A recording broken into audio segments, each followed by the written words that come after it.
Hello everybody, it's Silver. This is... Alright, look, I'm not entirely sure how you pronounce the title of this game. I know it's a name, and I know it has various different pronunciations depending on where you are and what language it's coming from, but from what I understand, Maliki is sort of like the most common one, so we're going to go with that. This is Maliki, Poison of the Past. I apologize if that's not right. This is a turn-based RPG that is going for sort of a time travel kind of idea. And the first thing to talk about is its presentation, of course, so how it looks. And how it looks is really quite good, in my opinion. It's extremely colorful, and it's got this adorable cartoonish art style where everything is sort of heavily exaggerated, almost chibi-esque, but not quite the same. And I really like how hair looks in this art style for some reason. It just looks kind of funny. And the enemies themselves also take quite a bit of a cue from this art style by making them super cutesy and adorable, although some of the bosses do get a little bit more scary looking and stuff because they're much larger. So I very much appreciate how the world looks in this game as well. It's got, like I said, it's really colorful, but it's not just that it's colorful. It's also got this kind of painterly aesthetic to it that just looks really nice. And you'll notice that a lot of the areas you're exploring are areas where time has stopped. And this is important because it makes things look a little bit different. You'll see that a lot of stuff sort of glitches out here and there during the time stops, and also you see stuff like birds stuck in the sky and people mid-stride and stuff like that.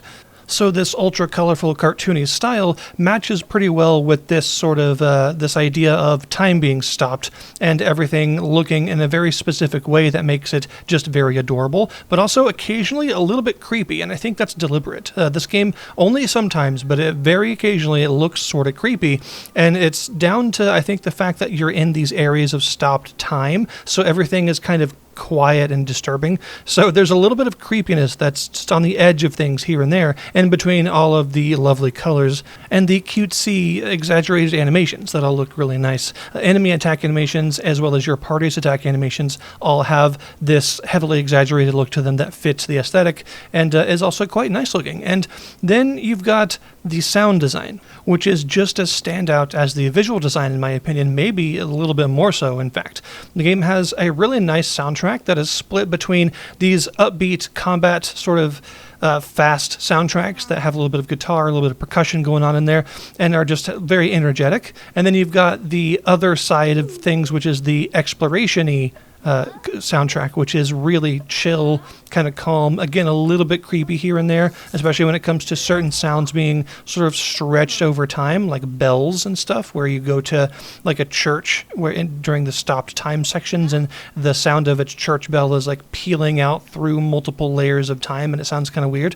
But I was honestly really impressed by the battle soundtracks. I really like how they sound, especially the boss soundtracks, which are highly energetic and just very bright sounding, I think is how I would describe it. And then I really like that the more exploration-y, puzzle-solving-y music is so much more chill and kind of calms everything down and is a little bit ambient mixed in with some kind of stuff that messes with the fact that you're often in areas of stopped time, like I mentioned. So there's going to be a lot of like sounds that are stretched out over long periods of time that are normally very short sounds. So you get a little bit of that kind of background creepiness in the music. In terms of how the game actually plays, it's basically split right down the middle, like directly in half, between puzzle solving and exploration and combat. Those two things are what you're going to be doing for the vast majority of your time playing the game, and that is where all of the mechanics and stuff are split between. The basic idea is that you are going to various eras in the past, sometimes the future as well, and solving the various problems that you come across in that era, and then this will allow you to bring back some powerful artifacts back to the domain, which is a sort of safe zone that is outside of time, more or less, and you bring these back to this thing called the Thousand-Root Tree, and it grows the tree more and more, which expands the domain and makes more areas of it available, and then you go to the next time zone and solve the problems there, and you sort of repeat this process through the different eras of this particular person's life, the namesake of the game, and you are sort of exploring her past as well as the future of this world due to this disturbing sort of entity called poison that is able to sort of take over everything, and in the current timeline has basically taken over the world. So by going to specific points in the past, you can sort of try to loose some of their grip on the world and weaken them a little bit over time, and eventually also discover more about Maliki and her actual relation to the poison character itself, because they seem to sort of have been friends at one point, and you're trying to figure out how they're all related. So you've got a party of 4 different characters. You will only start with just your main character, Sand, but you'll very quickly get a second character, and then after that it doesn't take long to get the other 2 to have your full party of 4. So you will be playing most of the game with the full party. And each of the characters has different uses outside of combat in puzzle solving. And this is where most of the mechanics are related to when it comes to the out of combat stuff. So you're going to be exploring around these various places, all these different time zones, and you're going to come across a lot of different areas on the path that are blocked in some way, stuff that you can't just walk past. And this is where all of the different characters and their various abilities come in. So your main character has a chrono pack, which can advance or reverse things throughout time. So you can use this to age things or to make things go in a specific linear path that they would normally be traveling down, like a car, for instance. Stuff like that. You can sort of mess with their position in time. And you can use this for puzzle solving by moving stuff out of the way or making stuff available for platforming and stuff in certain areas, just sort of moving stuff around to be most advantageous to you. But then your other characters also have their own uses, like the ability to link these plants to each other in order to trigger certain effects, or the ability to destroy those links to actually make the effects go away, which you might have to do sometimes. The ability to poke things with a pitchfork, which actually has a surprising number of uses. And the pitchfork is just useful for interacting with various triggers and switches and things in order to make them do what it is they do. Another character can move stuff around, like a sort of gravity gun style effect, where she can grab stuff and move it all around to reposition it and use it for various different puzzles. So when you combine all of the characters' different abilities, the puzzle solving actually gets relatively advanced, and you'll notice that the puzzles can be relatively challenging. They're not like crazy brain busters or anything, but they are complex enough to sometimes stump you for a few minutes.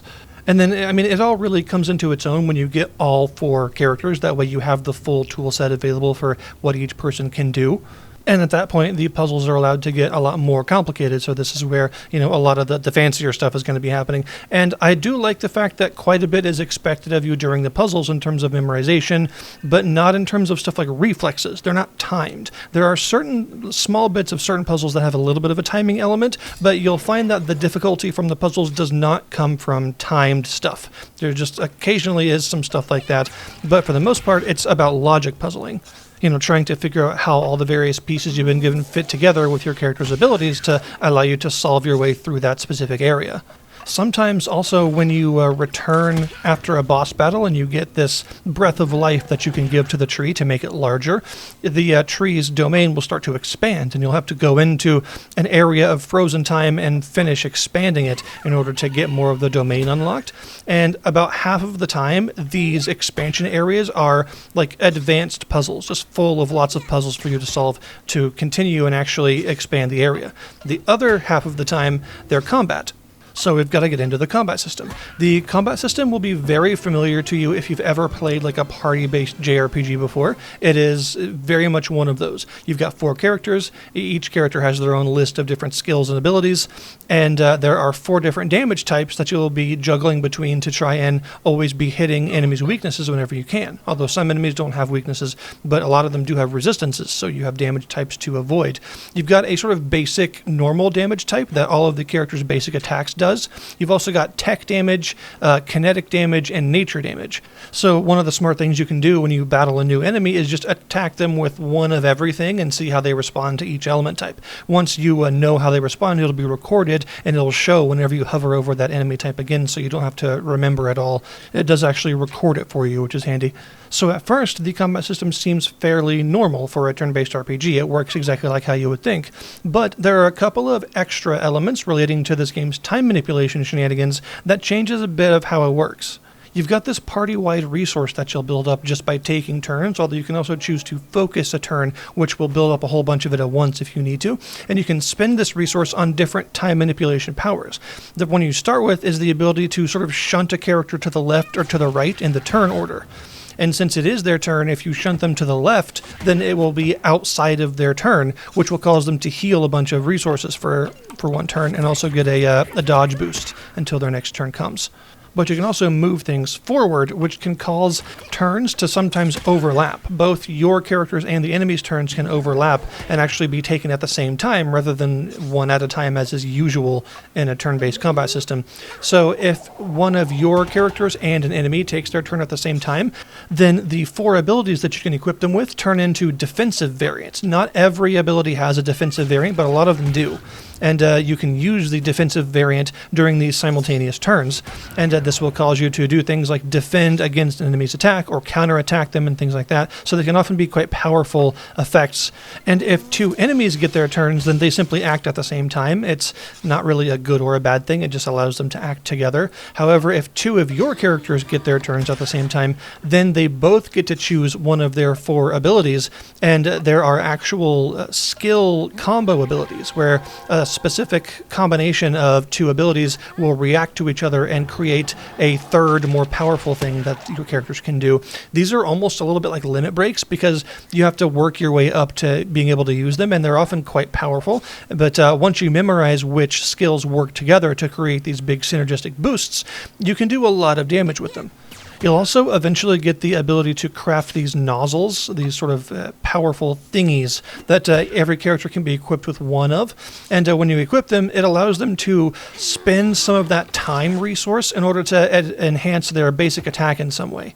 So there will be 3 different levels of activation, each taking more and more of these points to use, but enhancing the effect more and more. So you might have one, say, that drastically enhances the power of your basic attack, but makes it less accurate. Or you may have one that vampires some health whenever you hit an enemy with it. And if you're able to get the tier 3 full gauge version, then it'll actually heal you for the same amount of health that it deals in damage, which is pretty huge. So you can return to the domain and craft these thingies that allow you to use these various basic attack enhancements by pouring some of this resource into them. Every character also has an accessory slot, and the accessories are unique to each character, so they can only wear their kind of accessories. And you can craft new accessories at the same place you craft those thingies back in the domain, but also you can upgrade accessories that you currently have with this resource called Xyloplates, which can upgrade it to like +1 and +2 versions of themselves, which will just make them stronger in pretty much every way. So it's very much worth upgrading your accessories whenever you can. And the party levels up as 1 unit, so whenever you level up, everyone levels up at the same time. And also there will be these thresholds in the experience gauge where once you reach it, one of your characters will learn a new skill, and you can choose if you want to equip it as one of their 4 equipped skills or not. One mechanic that kind of confuses me a little bit is the farming. There's actually like there's a farming mechanic, and I don't really understand why it's there. It's kind of weird. The main reason that it's there mechanically is because you can cook things. And you can have a couple of cooked dishes with you at any given time, and they tend to provide pretty significant bonus effects for a few battles or something like that. They're handy. There's even one that increases the amount of experience you earn, which is obviously useful while grinding and stuff. But the thing is, it's kind of weird that you can choose to grow these ingredients at home and return to your domain and harvest them and plant some more seeds and then go back into like a dungeon area, and then while you're in the progressing the main quest, your stuff back home in the domain will grow and you can eventually return and harvest it again. It's just kind of a weird mechanic, and it feels kind of vestigial, like you don't really have to do it.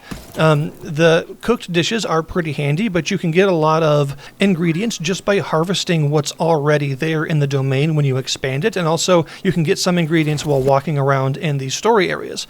So you don't really need to go home and do this farming minigame, and it's kind of weird that it's there. It almost feels like it doesn't belong, like it's not really meant to be in the game, but was just added as like a quick aside, something that you can do optionally if you want to, but don't need to. It's a little bit strange. I definitely like the character writing in this game. I think they are endearing characters, but also they have a fair amount of depth to them, and you will explore each character's backstory and stuff at various different parts in the main quest line so that they all get their time in the spotlight. In fact, they tend to get multiple times in the spotlight as more and more of their backstory is revealed, and some really interesting twists and stuff happen. I was actually surprised by some of the twists as well. The story does have the capacity to surprise, and it is actually pretty well written, in my opinion. It starts out as a relatively simple, poison is bad, we are good, go kill poison, but it becomes a lot more complicated than that as the story unveils itself. And I like the fact that there are some of these twists and some of these unexpected bits that give the characters more depth than you thought they might have, which is pretty cool. I think sometimes looking at an art style like this, you expect this sort of cartoonish simplicity in terms of the story, but there is more to its characters and story than just that cartoonish simplicity that you might be expecting. It's a little bit more depthy than that, which I appreciate. I also really like a lot of the discoveries you make about Maliki because it really enhances her as a character and makes her really almost the main character of the story. She's not the one you play as, but she is kind of the main character, really. I think overall this game is a solid turn-based RPG that is made in a very old-school style when it comes down to it, and has a pretty interesting story to go through, and also does get quite challenging. I mentioned the puzzles do have some bite to them, but also the boss fights can get really challenging later in the game as well. Some of them are quite hard. So despite the sort of cutesy appearance, this is not an overly easy game.